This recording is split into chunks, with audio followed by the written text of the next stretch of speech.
বলতেছিলাম রমজান মাসের ফজিলতের কথা।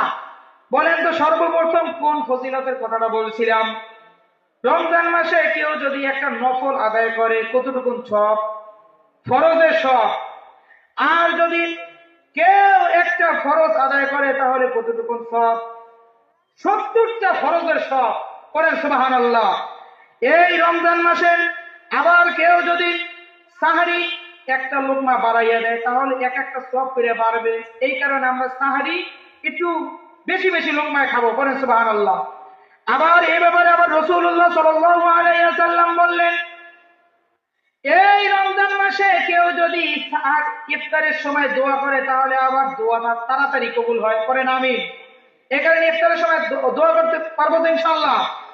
আবার রাসূলুল্লাহ সাল্লাল্লাহু আলাইহি ওয়াসাল্লাম বলতেন, তোমরা কোন কোন মাসের মধ্যে অর্থাৎ বাকি 11টা মাসের মধ্যে তারাবির ব্যবস্থা নাই।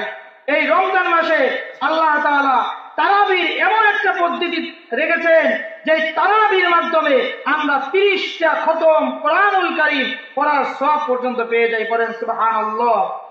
আপনি যদি এত কষ্ট সাধ্য করে রোজা রাখেন তাহলে আপনার একটা নিয়ামত আল্লাহ তাআলা দিবেন। পড়েন সুবহানাল্লাহ।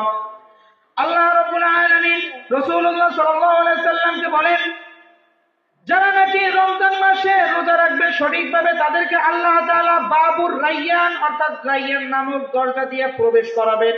আপনি কিয়ামত দিবসে যদি বাবুর রায়্যান অর্থাৎ রায়্যান নামক দরজা দিয়ে যদি প্রবেশ করতে পারেন তাহলে 50,000 বছরের কিয়ামত দিবসের যে হিসাব নিকাশের ব্যবস্থা ওর মধ্যে আর কোনো পানি তৃষ্ণা দেখা দেবে না। করেন সুবহানাল্লাহ। জান্নাতের মোট 8টা দরজা আছে। কয়টা দরজা আছে? 8টা দরজা আছে। এর মধ্যে সবচেয়ে যেটা বড় দরজা সেটার নাম হচ্ছে জান্নাতুল ফেরদাউস। করেন সুবহানাল্লাহ। জান্নাতুল ফেরদাউস। কিয়ামত দিবসে আল্লাহ রাব্বুল আলামিন এর বান্দাদের মধ্যে এমন একটা বান্দা আছে যেই বান্দাটাকে জান্নাতের 8টা দরজার প্রত্যেকটা দরজায় ডাকতে থাকবে, আপনি আমার দরজা দিয়ে প্রবেশ করুন, আপনি আমার দরজা দিয়ে প্রবেশ করুন। সেই লোকটার নাম হচ্ছে আবু বকর রাদিয়াল্লাহু তাআলা আনহু। পড়েন সুবহানাল্লাহ।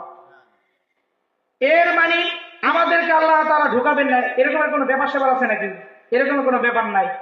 আল্লাহ রাব্বুল আলামিন বলেন, প্রতিদিন তোমরা যখন ওযু করেন 5 ওয়াক্ত নামাজের জন্য, এই উজুর পরে তোমরা যদি পড়তে পারো আশহাদু আল্লা ইলাহা ইল্লাল্লাহু ওয়া আশহাদু আন্না মুহাম্মাদান আবদুহু ওয়া রাসূলুহু, তাহলেও তোমাদেরকে কিয়ামত দিবসে জান্নাতের প্রত্যেকটা দরজা তোমাদের জন্য ডাকতে থাকবে। পড়েন সুবহানাল্লাহ।